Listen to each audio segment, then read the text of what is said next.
The envoy of peace. The domed skyline of Surshkai, capital of the Galactic Empire, shimmered beneath the twin suns.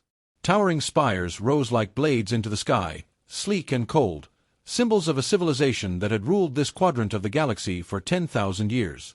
No banners of peace flew today. In the Grand Convocation Hall, Ambassador Elena Roan stood alone on the gleaming obsidian floor, dwarfed by the tiers of alien delegates and Imperial guards watching from above. Her diplomatic robes were white, laced with Terran gold, her hands empty, her voice steady. "I represent Earth and her colonies," she said, her words echoing through the domed chamber, translated in a dozen languages. "We come not with demands, but with proposals. Trade, cooperation, and a unified defense charter. Our people believe peace is possible." The Emperor of the Empire, Threx Valon, sat unmoved upon his throne of living metal. His 4 eyes blinked in slow contempt. He rose at last, robes trailing behind him like shadows. "Human," he said, voice deep and mocking, "you presume much by coming here without escort, without force, without tribute. Peace is a word of the weak. You insult the Empire by offering terms as if we are equals." Elena didn't flinch. "We offer peace not from weakness, but from strength. War would cost both sides more than we can afford." "Yet you came unarmed," Threx sneered. "Is this strength or arrogance?" Elena met his gaze. "Diplomats don't need weapons. The weight of every soul on Earth stands with me."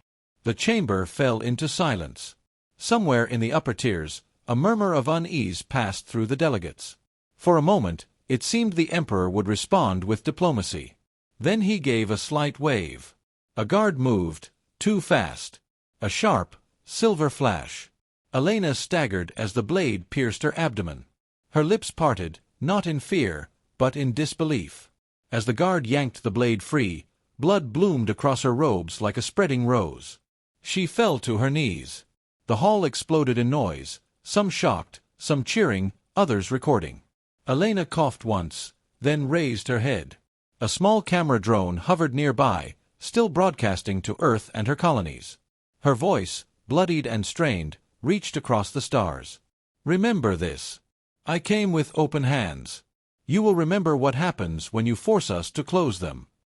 She collapsed forward, her body crumpling in a pool of red and gold. Across the Sol system, the live broadcast cut to black. On Earth, the moment replayed in an unending loop across news networks, political channels, and military outposts. Billions watched in stunned silence as the most respected Terran diplomat, the woman who had brokered ceasefires from the moons of Proxima to the hives of Yelkar, was butchered in cold blood. In the United Terran Council chamber, the reaction was swift and absolute. President Diana Vale stood slowly from her seat. A former Marine general turned stateswoman, her face was carved from steel. She turned to the assembled world leaders, military chiefs, and AI representatives. "Ambassador Roan carried the burden of peace on behalf of us all," she said, her voice razor-sharp. "She was our olive branch, our hope." She paused. "And now she is our last casualty of diplomacy." Silence. Then she spoke the words that would change the galaxy forever. "Initiate Operation Iron Rain." In orbit over Mars, black-hulled Terran warships began to power up. On Europa, AI cores activated protocols not seen in generations. From the asteroid cities of the Belt to the outer colonies, every human fleet received the same encrypted message. Total war doctrine enacted. This is not a drill. You are unleashed.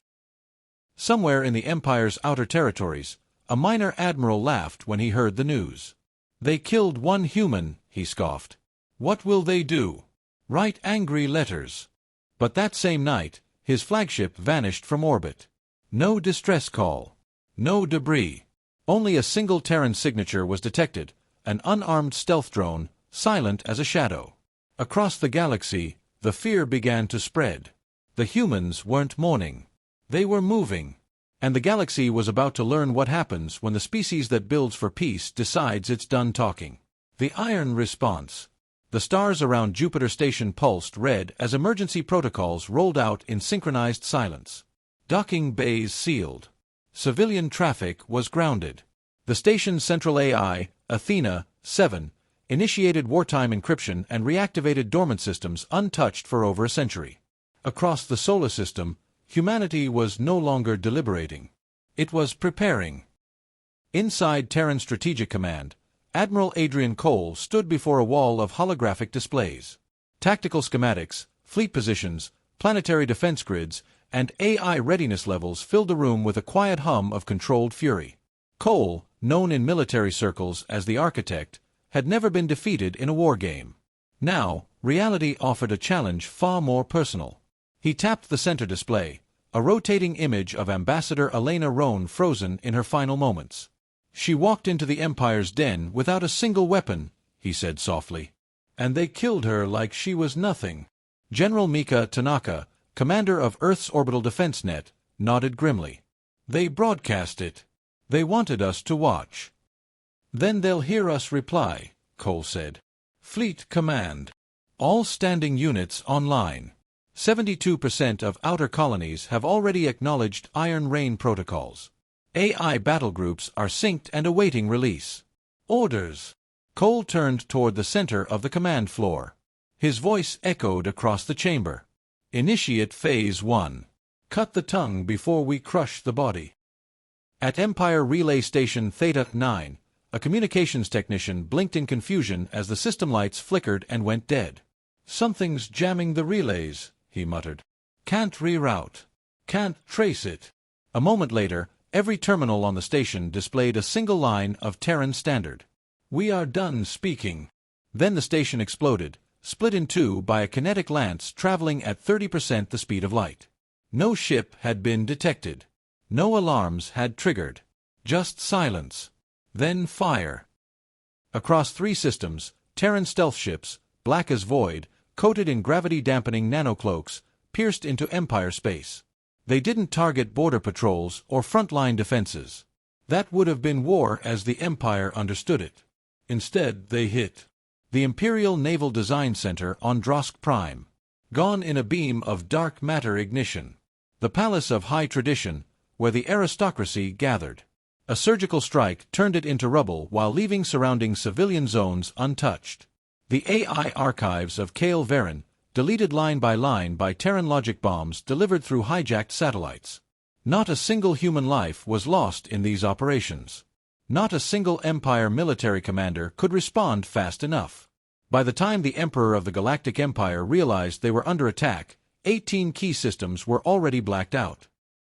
Within the Empire's High Council, panic had begun to seep through the cracks.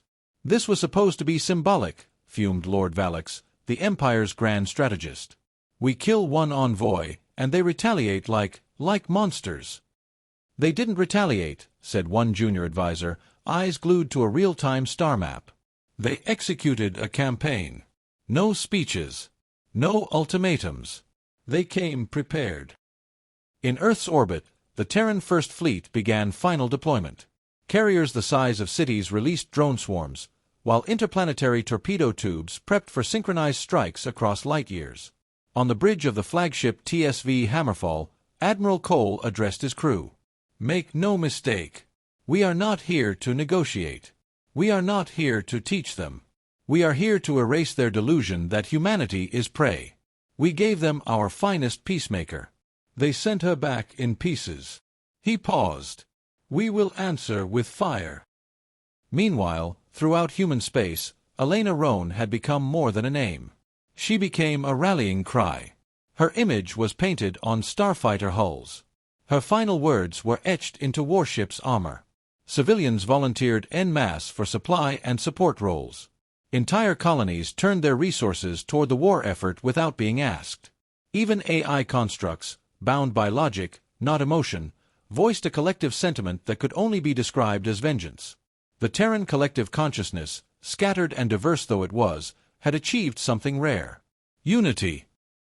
3 days into the offensive, the Empire's outer rim defenses collapsed entirely. In one chilling report, a planetary governor cried out, "We can't see them. They're ghosts with weapons." Then the signal went dark. No bodies were found. Just ash. And silence. By the end of the first week, 57 Empire installations were gone. 32 admirals dead. 5 homeworlds isolated, cut off from galactic communication. And still, not a single demand from Earth. No threats. No messages. Just action. In the Emperor's chamber, the silence was broken by a final, chilling report. We have intercepted a Terran broadcast. It's repeating every 2 hours. What does it say? The Emperor asked, voice tight. The aide swallowed hard. She asked for peace. You chose death. Now, we choose the terms. Ashes of arrogance. The fires hadn't gone out on Tarnus, 4, one of the Empire's oldest colonies, when the next wave of human precision strikes began. Terran orbital platforms decloaked in high atmosphere, deployed kinetic rods from orbit, then cloaked again. There was no warning. No challenge. No mercy. By the time the planetary sensors had detected their presence, 90% of military infrastructure was already gone. A single message remained, carved into the smoldering ash of the central command tower. This was restraint. In the galactic core, the Empire's elite gathered in the citadel of sovereigns. Once arrogant, now they looked like aging predators sensing a greater hunter nearby. Panic had not yet replaced pride, but it was circling. They do not want land, muttered Admiral Vorsk, pacing. They do not want tribute. We cannot even find a pattern to their attacks. There is a pattern, said a hollow voice from the back of the chamber. Eyes turned to High Archivist Melnera, her old voice like crumbling paper. She hadn't spoken in decades. The ancient codices warned us, she said, tapping her clawed fingers together. Of the race from Sol. A species meant to sleep in peace. One that brought silence to the hordes of Vex and ended the sorrow engine on Cryon. It was said, if they ever rise in wrath, do not try to match them, flee. The chamber fell still. Vorsk broke the silence. My fleets are already ash, she said flatly. They killed your second armada with 6 ships and a logic worm. You were not fighting war. You were performing tradition. On Corvallis, the Empire's fortified world, the last line of defense was tested. 30 million soldiers. Planet-wide defense grids. Orbital rings of battleships. Humanity came anyway. They didn't announce their presence. The sky simply turned black. Thousands of sleek, AI-driven Terran drones fell like raindrops. No pilots. No voices. Just annihilation. Ground-based missile systems fired blindly, swatting empty sky. Railguns discharged into the upper atmosphere, hitting nothing. Then the orbital platforms fell, one by one, disabled not by force, but by silence. A virus.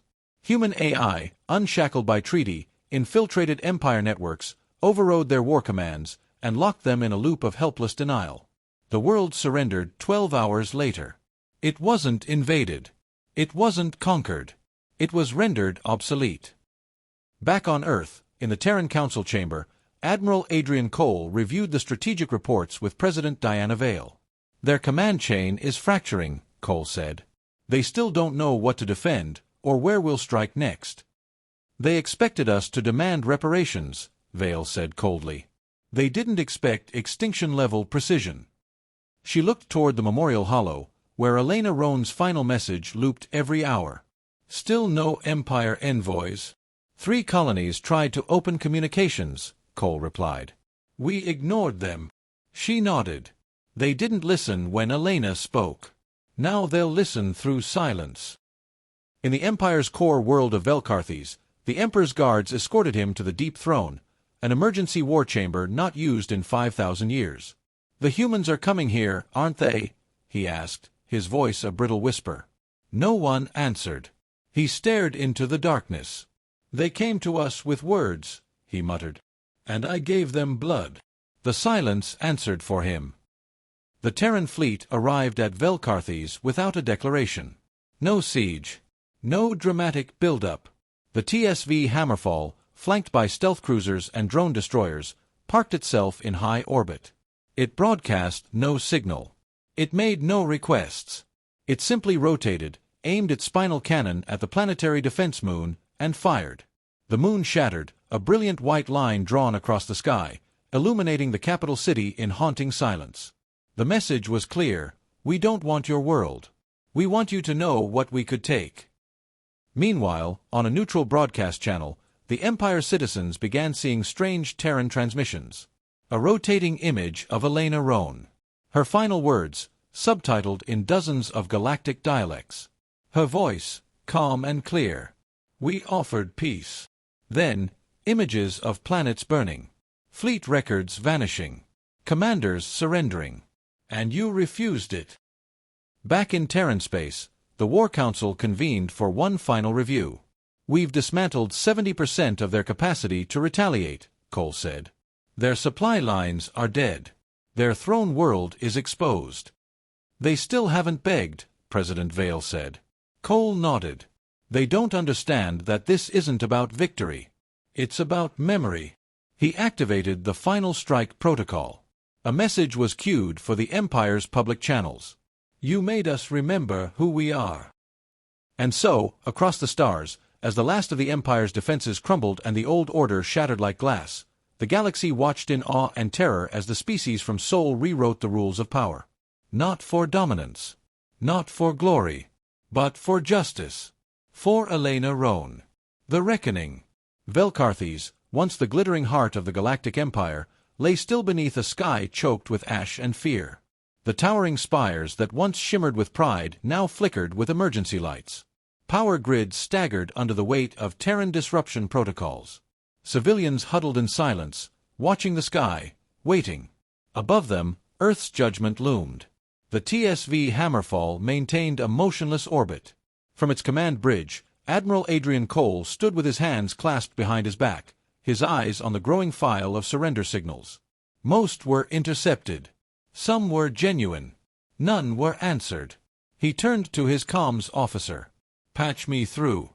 Public channel. Unencrypted. Let the entire Empire hear this."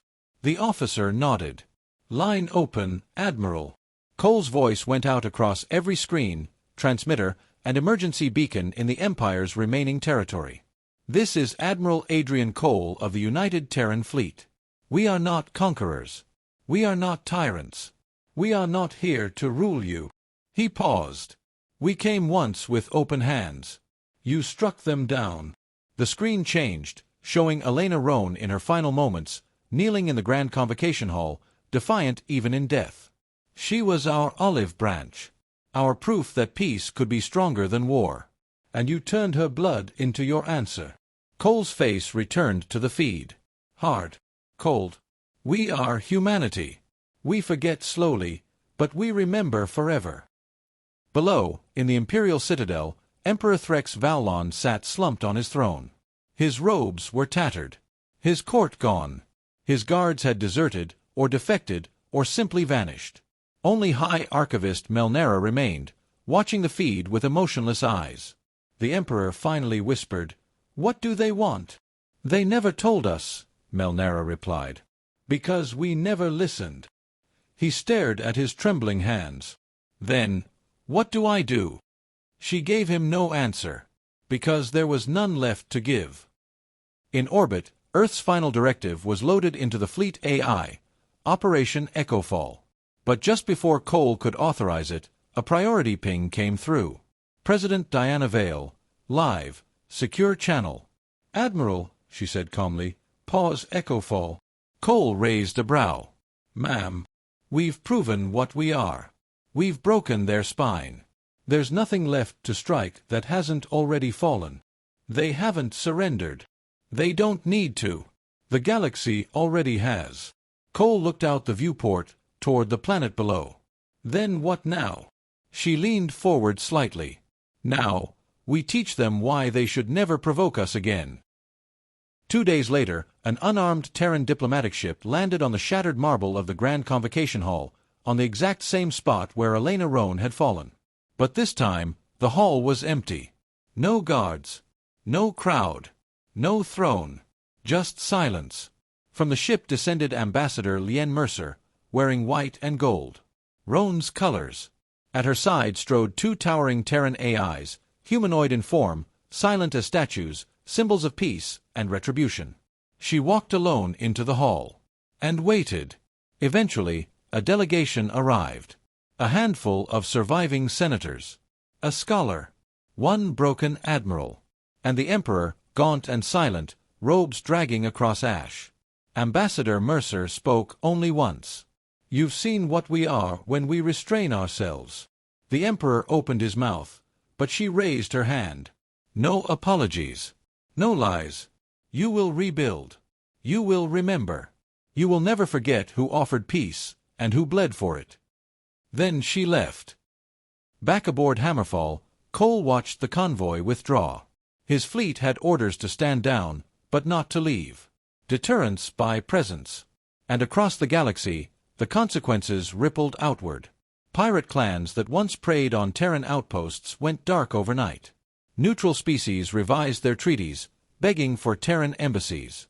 Long-standing empires retracted their fleets from disputed zones. Because now, there was a new unspoken law in the galaxy. You do not cross Earth. In the following weeks, Terran forces withdrew from Empire space.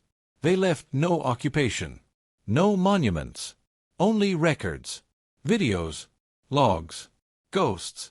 Memories burned into the collective psyche of a species that had thought itself untouchable. And as peace settled, fragile and fresh, the galaxy realized something chilling. Humanity hadn't gone to war to win. They went to war to teach. Back on Earth, Elena Roan's memorial stood at the foot of the United Terran Assembly. Etched in white stone. She came in peace. She left a scar so deep, stars remember her name. Her death was not in vain, because we never let it be. President Vale visited it each week. She never said much. Just placed a fresh olive branch at its base. When asked by reporters how she felt about the end of the war, she gave a simple answer. It was never a war. It was a lesson. And in the deep stars, whispers passed from world to world. Of Earth. Of humanity. Of Elena. Of a civilization that reached out with words and answered with fire.